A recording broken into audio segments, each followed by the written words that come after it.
Evangelho de Lucas, capítulo 17, versículo 5 ao versículo 10. Os apóstolos disseram ao Senhor: aumenta a nossa fé. Ele respondeu: se tiverem fé do tamanho de um grão de mostarda, poderão dizer a esta amoreira: arranque-se e plante-se no mar, e ela obedecerá. Qual de vocês, tendo um servo que esteja arando ou cuidando das ovelhas, lhe dirá, quando ele chegar do campo: venha agora e sente-se para comer? Ao contrário, não dirá: prepare o meu jantar, apronte-se e sirva-me enquanto como e bebo. Depois disso, você pode comer e beber? Será que ele agradecerá ao servo por ter feito o que lhe foi ordenado? Assim também vocês, quando tiverem feito tudo o que for ordenado, devem dizer: somos servos inúteis, apenas cumprimos o nosso dever. Esse texto que nós acabamos de ler está dividido em duas partes que estão ligadas, mas que tratam de assuntos próprios. A primeira parte, do versículo 5 até o 6º, nós temos o pedido dos apóstolos a Jesus e a resposta de Jesus. E depois, dos versículos 7 até o versículo 10, nós temos a parábola do servo. E esse texto não começa no vácuo, ou seja, esse pedido que é feito pelos discípulos a Jesus, o texto começa dizendo isso, né? Os apóstolos, os discípulos pedem a Jesus: aumente a nossa fé. Esse pedido não é feito e não ocorre no vácuo. Se você voltar no capítulo anterior, o capítulo 16, você vai encontrar Jesus falando a respeito do administrador astuto, e que aqueles que eram seus seguidores também deveriam ver esse exemplo do administrador astuto como um modelo. E logo nos primeiros versículos desse capítulo 17, Jesus tinha dito aos seus discípulos que eles deviam estar dispostos a perdoar os irmãos, ainda que eles repetissem no mesmo erro, a ponto de outros evangelhos usarem a expressão perdoar 70 vezes 7, ou seja, você tem que ser bastante generoso no perdão em relação àqueles que fazem alguma coisa que te desagrade. E aí então vem o pedido dos apóstolos, dos discípulos: Senhor, aumenta a nossa fé. Esse pedido faz todo sentido. Eles olham para aquilo que Jesus tinha ensinado sobre o administrador astuto, e agora falando a respeito do perdão, e começam a se ver como incapazes de obedecer essas coisas. Como é que a gente vai obedecer a essas coisas? Muito difícil. Então, nada mais natural que o pedido deles a Jesus fosse: mestre, aumenta a nossa fé.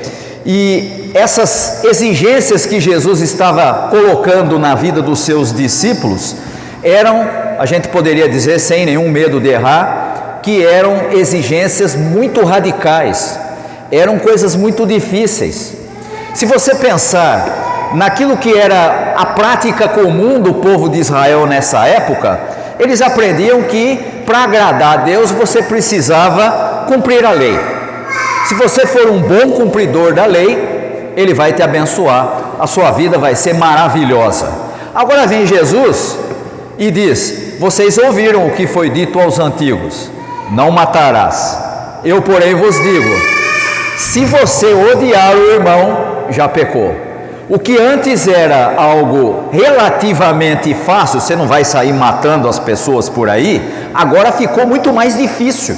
A exigência para quem participa do reino de Deus é muito maior do que para quem segue a lei do Antigo Testamento.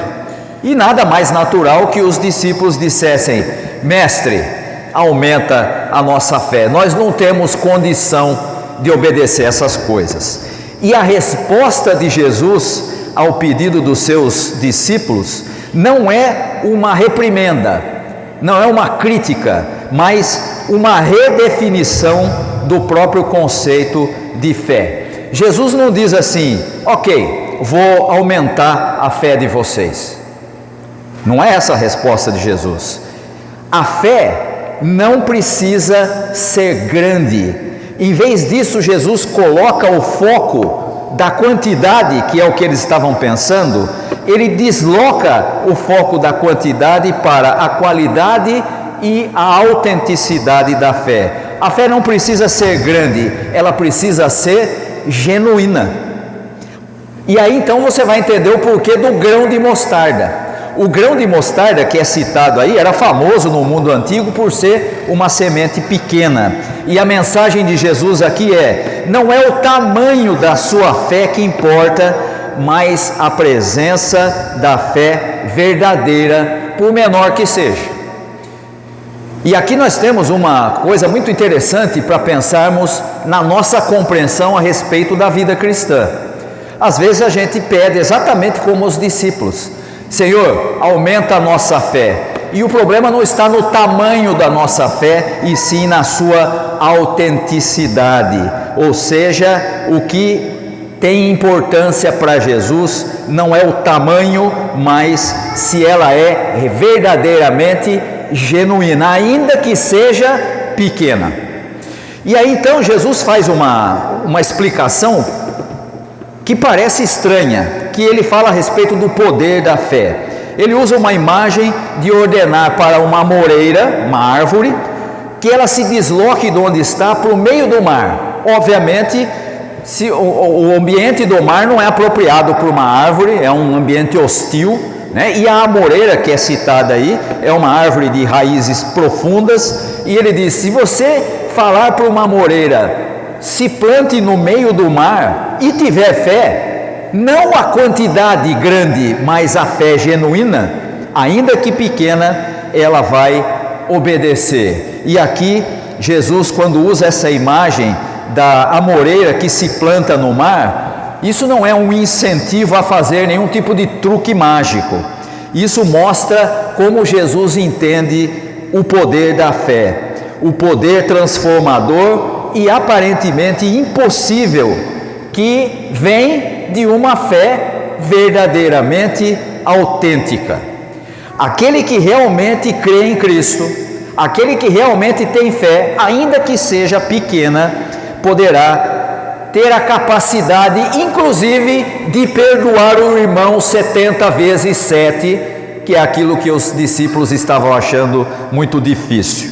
A fé genuína permite realizar aquilo que é humanamente impossível na esfera das relações e também na obediência a Deus.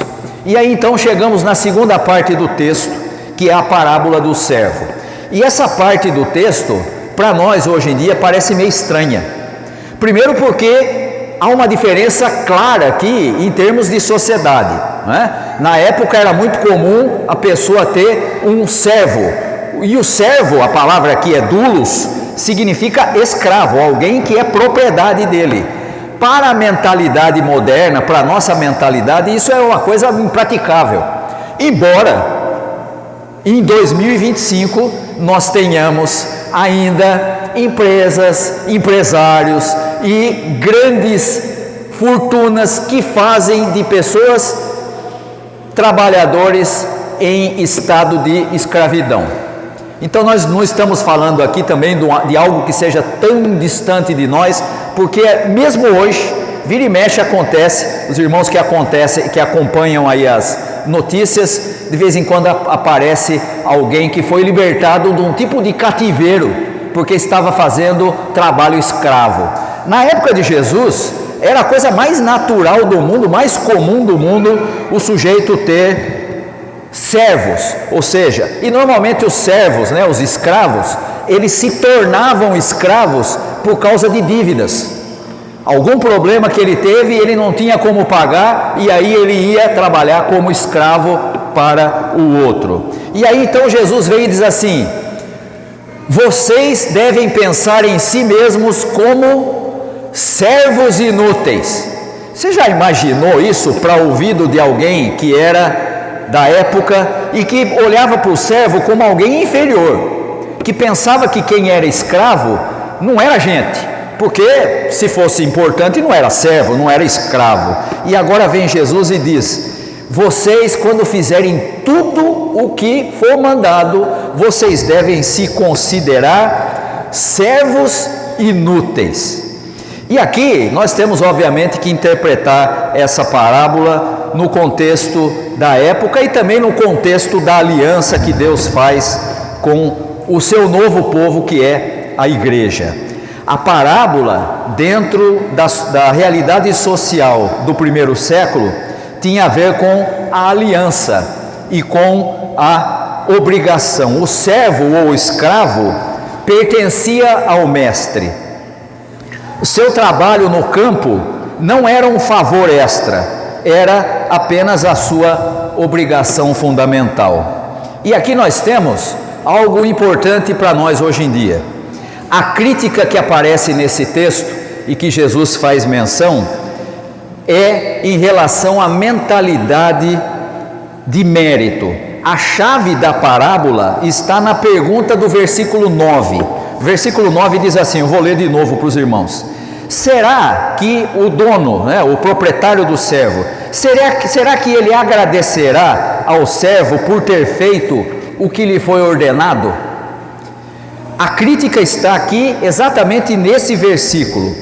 A parábola é uma crítica contundente a qualquer senso de mérito ou de direito diante de Deus. Em outras palavras, quem se dispõe a seguir a Jesus não deve pensar que, ao cumprir os mandamentos difíceis que Jesus ensinou, inclusive perdoar quem está repetidamente nos afrontando, que ele está acumulando méritos diante de Deus, ou que e por ele fazer isso e por ele obedecer, ele tem algum tipo de direito a recompensas e elogios de Deus. Não é assim que funciona no reino. E aí então começa a ficar mais fácil da gente entender aquilo que Jesus chama de servos inúteis. Uma tradução aí mais precisa seria servos imprestáveis, ou servos dos quais não se precisa, no sentido de ter feito apenas o seu dever, de não ter feito nada extra que o colocasse ou que colocasse o mestre em dívida com ele. É claro que isso não significa que o servo não tenha valor, mas que ele não tem crédito a cobrar. E aqui isso é muito importante para a gente entender esse texto. Quando nós somos alcançados pela mensagem do Evangelho e a nossa vida recebe a presença do Espírito Santo por sermos chamados a fazer parte da família de Deus, isso não faz de nós pessoas melhores do que os outros. E não nos dá nenhum tipo de direito diante de Deus para dizer: ah, Senhor, o Senhor tem que cuidar mais de mim do que cuida de quem não crê. Não, não dá. Nós não temos nenhum tipo de privilégio ou de direito maior do que quem quer que seja. Sabe como que nós devemos nos ver? E aí esse é o ponto principal dessa parábola. Aqui o ponto central da análise do texto é a identidade do novo povo de Deus. Aquele que foi alcançado pela mensagem do Evangelho é aquele que deve fazer o seu melhor, e quando fizer isso, ele deve reconhecer que até isso é fruto da graça de Deus, não é mérito dele, não é porque ele é melhor, não é porque ele é especial, não é porque ele é alguém diferenciado. A única diferença que se espera dele é que ele reconheça a graça de Deus. E aí então nós podemos concluir que uma comunidade baseada no ensino de Jesus, do reino de Deus, não é fundada numa fé espetacular e superpoderosa. Por isso Jesus disse que a nossa fé deve ser como a de um grão de mostarda. Pode até ser uma fé pequena, mas ela precisa ser genuína. Aquela fé que confia no poder de Deus. Essa fé se manifesta em uma obediência prática e por vezes difícil aos ensinamentos de Jesus, como fica evidente aí no perdão 70 vezes 7 àqueles que de alguma forma nos prejudicam. E essa obediência bem sucedida não deve nos levar ao orgulho ou a uma mentalidade de mérito. Pelo contrário, deve nos levar à humildade, reconhecendo que fazer a vontade de Deus é simplesmente cumprir o nosso dever, como membros fiéis de uma comunidade da aliança. Esse texto nos desafia a termos uma fé genuína, uma fé que se expresse de maneira clara em relação às outras pessoas e que se expresse na humildade diante daquele que nos chamou. Que Deus possa abençoar aos irmãos e às irmãs e possamos ter essa fé, ainda que pequena, genuína. Que Deus nos abençoe. Amém.